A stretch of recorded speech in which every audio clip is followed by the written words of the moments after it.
जीवन काय आहे हे लक्षात घेण्यासाठी आपण 3 ठिकाणांना भेट द्यायला पाहिजे. पहिलं म्हणजे दवाखाना, दुसरा जेल आणि तिसरं स्मशानभूमी. दवाखान्यात गेल्यावर आपल्या लक्षात येईल की आरोग्य नावाचं एक सुंदर भेट देवानं आपल्याला दिलेली, जी व्यवस्थित ठेवण्यासाठी आपण प्रयत्न करायला पाहिजे. जे लोक आज त्यांच्यासाठी किंवा त्यांच्या नातलगांसाठी दवाखान्यात आहेत, त्यांच्याकडे बघून आपण ते लक्षात घ्यायला पाहिजे. दुसरी गोष्ट म्हणजे जेल, जिथे गेल्यावर स्वतंत्र या गोष्टीचं महत्त्व आपल्या लक्षात येऊ शकतं.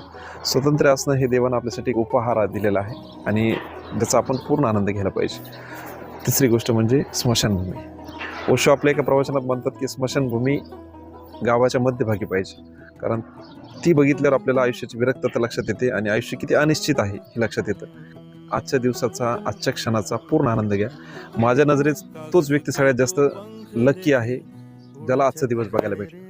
त्या दिवसाचं त्यांना काय करायचं हे त्याच्या मनावर राहील, पण आजचा दिवस बघायला भेटणं हे तुमच्या माझ्या हातचं नाही. हे नशीब आहे आपलं की आजचा दिवस आपल्याला बघायला भेटला. त्याच्यामुळे त्याच्यासाठी सुद्धा देवाचे आभार मानायला पाहिजे. बरोबर ना?